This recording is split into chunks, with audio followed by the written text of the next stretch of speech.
السلام علیکم. لا حول ولا قوة الا باللہ العلی العظیم. اعوذ باللہ من الشیطان الرجیم. بسم اللہ الرحمن الرحیم. الحمد للہ رب العالمین. الحمد للہ رب الشاکرین. الحمد للہ کما هو اہلہ. الصلاۃ والسلام علی اشرف الانبیاء والمرسلین وخاتم النبیین نبینا و شفیع ذنوبنا و حبیب قلوبنا و طبیب نفوسنا مولانا و مولا الکونین جد الحسن والحسین بالقاسم محمد وآلہ الطیبین الطاہرین المظلومین سیما بقیت اللہ الاعظم مولانا صاحب العصر والزمان ولعنۃ اللہ علی اعدائہم اجمعین من الآن الی یوم الدین. قال اللہ تبارک و تعالی فی القرآن الحکیم وہو اصدق الصادقین. ان اکرمکم عند اللہ اتقاکم. صلوات پڑھیں محمد. ارباب ایمان، سب سے پہلے میں اپنے آپ کو تقوی الہی کی دعوت دیتا ہوں اور اس کے بعد آپ تمام مومنین کو. تقوی انسان کو سربلند بناتا ہے. تقوی انسان کو دنیا میں بھی عزت دلاتا ہے اور آخرت میں بھی عزت دلاتا ہے. تقوی کے بغیر انسان کی زندگی ادھوری ہے. اگر انسان متقی نہ ہو، پرہیزگار نہ ہو، نہ وہ دین کو صحیح پہچان پائے گا، نہ اللہ کی صحیح شناخت رکھے گا، نہ ائمہ اطہار کی. عزیزان ایمان، اسی لیے قرآن حکیم میں مختلف مقامات پر تقوی اور پرہیزگاری کی دعوت دی گئی ہے. تو تقوی ہی انسان کو دنیا میں بھی عزت دار بنائے گا اور آخرت میں بھی عزت سے زندگی گزارے گا. لہذا تقوی کے بغیر کوئی مسلمان نہیں ہے، کوئی صاحب ایمان جو ہے مومن نہیں ہے. لہذا مختلف مقامات پر تقوی کی تاکید کی گئی ہے. قرآن میں بھی اور ائمہ اطہار نے صرف اقوال کے ذریعے نہیں بلکہ اپنی سیرت کے ذریعے ہم تمام لوگوں کو یہ بتایا ہے کہ دیکھو، تقوی اور پرہیزگاری وہ شے ہے کہ جس کے ذریعے اللہ کے نزدیک انسان پہنچ سکتا ہے، اس کا تقرب حاصل کر سکتا ہے، اس کے قریب پہنچ سکتا ہے. لہذا ہمیں تقوی اور پرہیزگاری کی دعوت دینی بھی چاہیے اور خود متقی اور پرہیزگار بننا بھی ہے. لہذا اسی لیے قرآن میں مختلف مقامات پر تقوی اور پرہیزگاری کی دعوت دی گئی ہے. عزیزان ایمان، اس سے بڑی اور بات کیا ہو سکتی ہے کہ پروردگار خود قرآن میں بھی یہی کہہ رہا ہے کہ دیکھو، اگر تقوی اختیار کرو گے تو کامیابی ملے گی، تقوی اختیار کرو گے تو میں تمہیں محبوب رکھوں گا. عزیزان ایمان، اسی لیے ایک اور مقام پر ایک صلوات پڑھے محمد و آل محمد.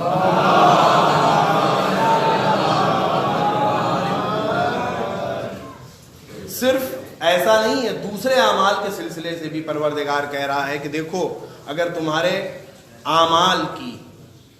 اعمال کو قبول ہونا ہے، ضمانت چاہتے ہو، توجہ چاہتا ہوں، ضمانت چاہتے ہو تو تمہیں تقوی اختیار کرنا پڑے گا. اسی لیے پروردگار ارشاد فرما رہے انما یتقبل اللہ من المتقین. پروردگار کس سے اعمال کو قبول کرتا ہے؟ متقیوں سے قبول کرتا ہے. اس سے پہلے آپ مختلف خطبوں میں، مختلف جمعوں میں، مختلف واعظ و نصیحت کے درس میں آپ سن چکے ہوں گے کہ تقوی پرہیزگاری کسے کہتے ہیں. مجھے اس سلسلے میں کچھ بیان نہیں کرنا ہے، بس چند چیزیں اور آپ کی زحمت تمام. لہذا ہر انسان کو تقوی کی طرف متوجہ رہنا ہے. اگر انسان متقی اور پرہیزگار رہے گا تو وہ دنیا کی کسی طاقت سے نہیں ڈرے گا، صرف اللہ سے ڈرے گا. اگر انسان متقی اور پرہیزگار رہے گا تو وہ اللہ کے در پہ آئے گا اور وہاں سے عزت و ترقی چاہے گا، کسی سے ترقی و عزت نہیں چاہے گا، کیونکہ اسے معلوم ہے کہ دنیا میں عزت ہو چاہے آخرت میں عزت ہو، دنیا میں کامیابی ہو یا آخرت میں کامیابی ہو، اللہ کے علاوہ اور کوئی نہیں دے سکتا ہے۔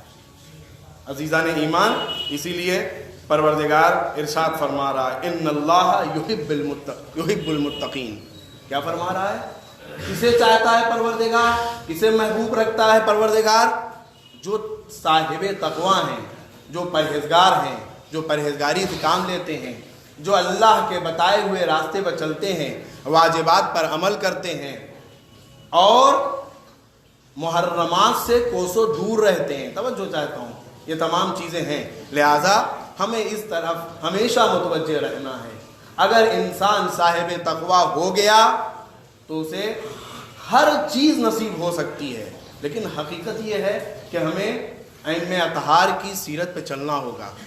ائمہ اطہار ہمیں کیسے بتا رہے ہیں؟ ہمیں رسول اکرم کے قدم بقدم ملا کر جیسے بتایا ہے ویسے آگے بڑھنا ہوگا۔ اگر انسان ائمہ اطہار کے بتائے ہوئے، معصومین کے بتائے ہوئے راستے پر چلے گا، قدم بقدم آگے بڑھے گا، تو یقیناً دنیا میں بھی اسے کامیابی نصیب ہوگی اور آخرت میں بھی کامیابی نصیب ہوگی۔ اسی لیے پروردگار ارشاد فرما رہا ہے ان المتقین مفازہ۔ کامیابی کس کے لیے ہے؟ متقیوں کے لیے ہے، متقیوں کے لیے ہے۔ پروردگار کے نزدیک سب سے محبوب بندہ کون ہے؟ صاحب اکرام کون ہے؟ صاحب عزت کون ہے؟ انا اکرمکم عند اللہ اتقاکم۔ جس کا تقویٰ اور پرہیزگاری زیادہ ہوگی وہ پروردگار کے زیادہ قریب ہوگا۔ عزیزان گرامی، آپ تمام چیزوں کا دار و مدار آپ دیکھ لیجئے اسی تقوی اور پرہیزگاری پر ہے۔ لہٰذا مختلف مقامات پر، مختلف جگہوں پر قرآن میں پروردگار تاکید فرما رہا ہے کہ دیکھو تقوی اور پرہیزگاری سے کام لو۔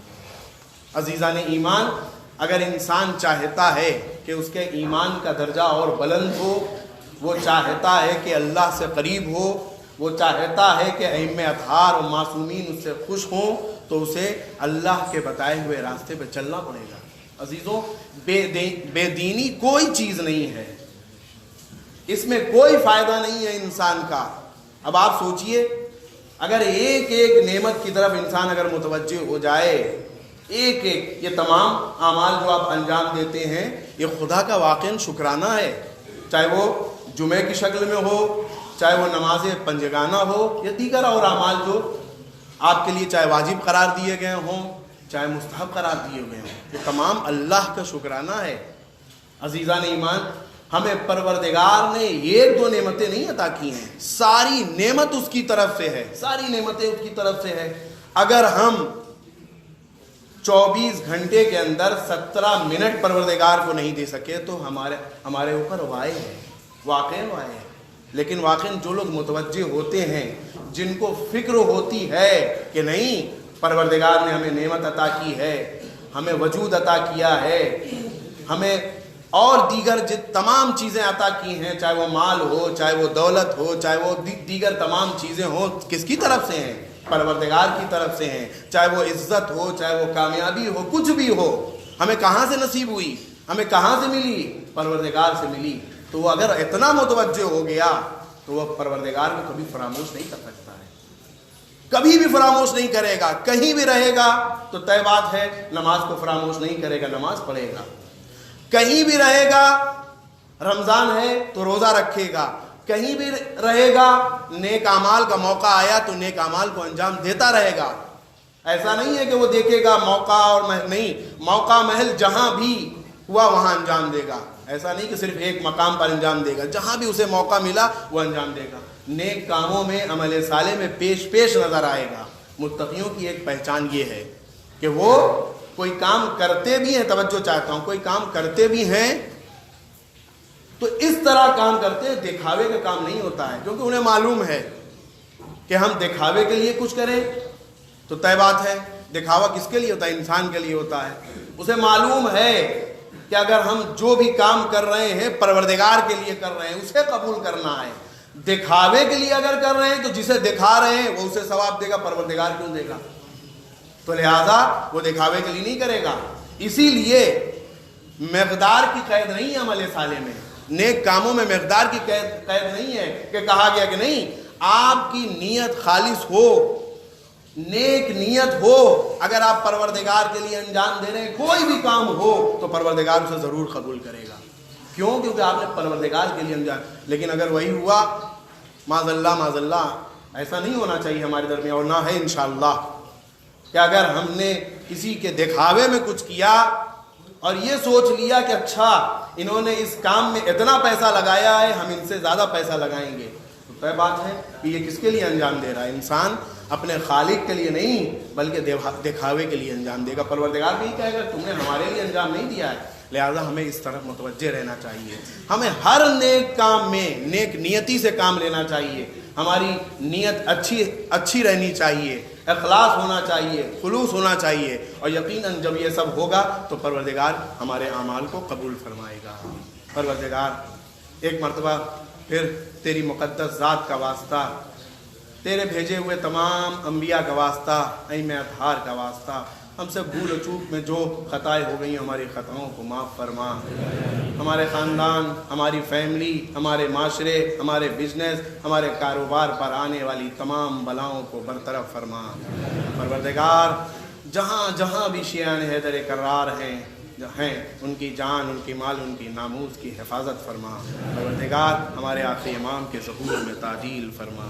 بسم اللہ الرحمن الرحیم. انا اعطیناک الکوثر فصل لربک وانحر انا شانئک هو الابتر.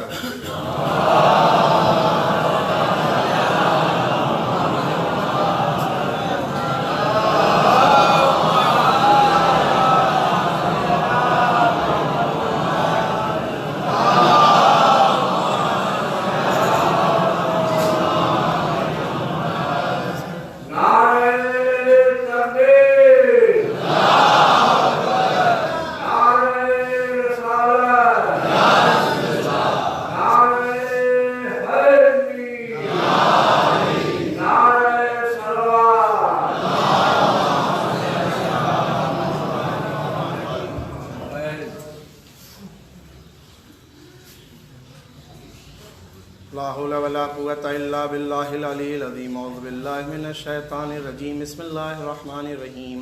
الحمد لله الذي لا إله إلا هو الحليم الكريم غافر الذنب وقابل التوب وهو الغفور الرحيم. نشهد أن لا إله إلا هو لطوف على العباد بجوده والعباد على المذنبين بعلمه. نشهد أن محمدا نبيه وصفيه سيد المرسلين وشفيع المذنبين بعثه رحمة للعالمين. ألا قد أمركم الله في محكم كتابه بالصلاة على نبيه وحبيبه وقال تعليما لكم وتشريفا لصفيه. إن الله وملائكته يصلون على النبي يا أيها الذين آمنوا صلوا عليه وسلموا تسليما.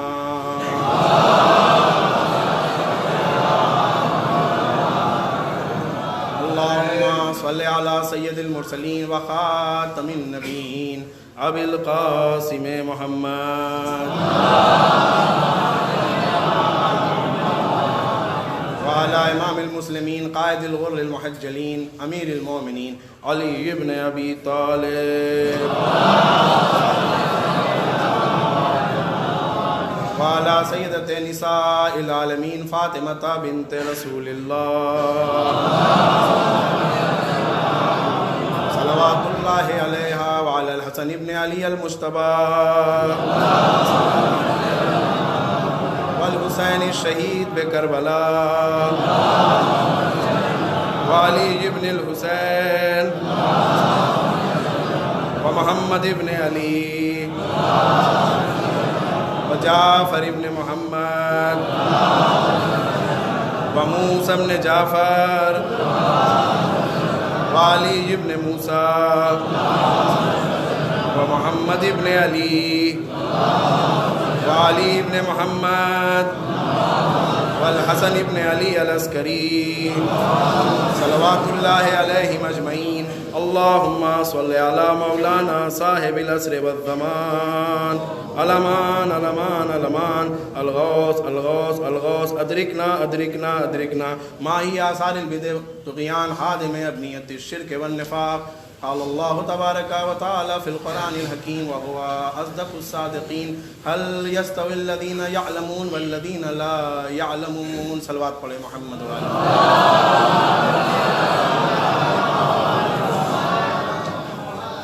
ارباب ایمان، ایک مرتبہ پھر میں اپنے آپ کو تقوی اور پرہیزگاری کی دعوت دیتا ہوں، اور اس کے بعد آپ تمام مومنین کو.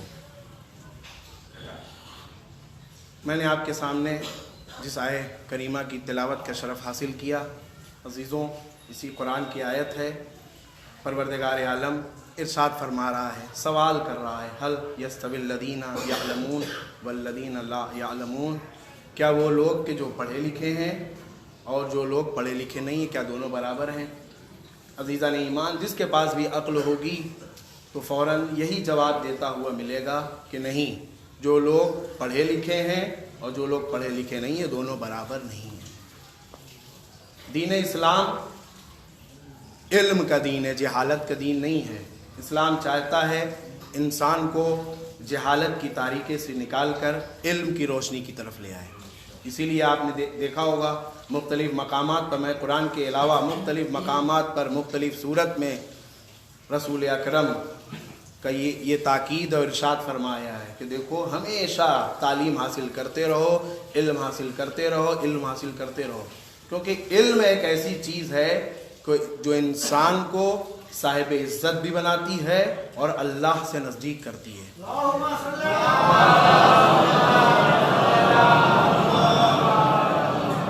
عزیزان ایمان، آپ نے دیکھا ہوگا دنیا میں دو طرح کے علم ہیں، ایک دنیاوی علم ہے اور ایک دینی علم ہے.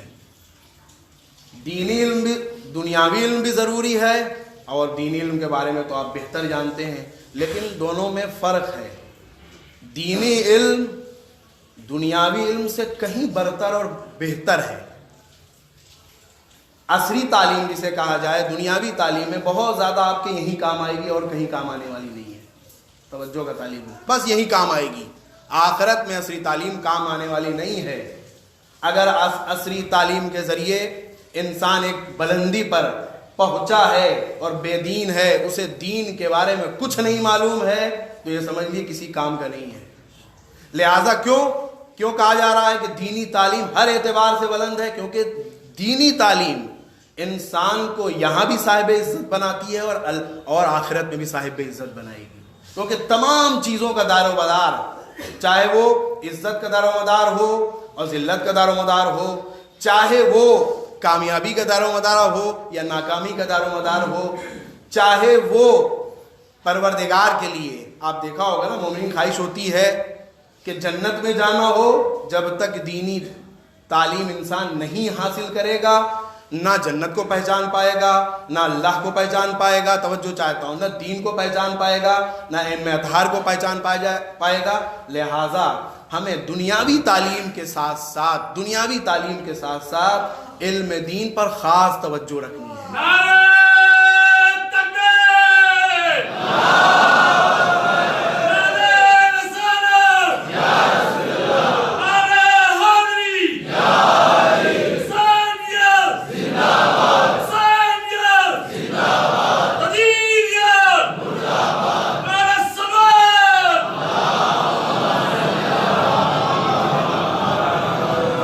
وقت نہیں ہے آپ کے سامنے کچھ بیان کیا جائے، لیکن عزیزان ایمان، اس لیے ہر انسان کو دینی عصری تعلیم کے ساتھ ساتھ اپنے بچوں کو دینی بھی تعلیم حاصل کروانا ہے، کیونکہ اسی میں اس بچے کی کامیابی چھپی ہوئی ہے. عزیزان ایمان، آپ نے دیکھا ہوگا کہ ملک میں اپنے ملک کی بات کر رہا ہوں، ملک میں مختلف دینی ادارے ہیں کہ جو اپنی خدمات انجام دیتے رہتے ہیں اور اب تک انشاءاللہ تا قیامت دیتے رہیں گے. ہمارے بھی شہر میں ماشاءاللہ کئی ادارے ہیں، 2 مدرسے ہیں، پھر دفتر امام جمعہ ہے. اپنے بساط کے اعتبار سے، اپنی حیثیت کے اعتبار سے دینی خدمات انجام دیتا رہتا ہے. یہ دونوں بھی مدارس ہیں شہر میں یا اطراف میں، آج سے نہیں، جب سے مدرسے یہ قائم ہوئے ہیں دینی خدمات کو انجام دیتے رہے، آپ بہتر جانتے ہیں. اسی طرح ایک ادارہ جو مشہور ادارہ ہے، آپ جانتے ہیں، ملک کا، لکھنؤ کا، تنظیم المکاتب. شاید ہی ایک صلوات پڑھیں محمد والے محمد.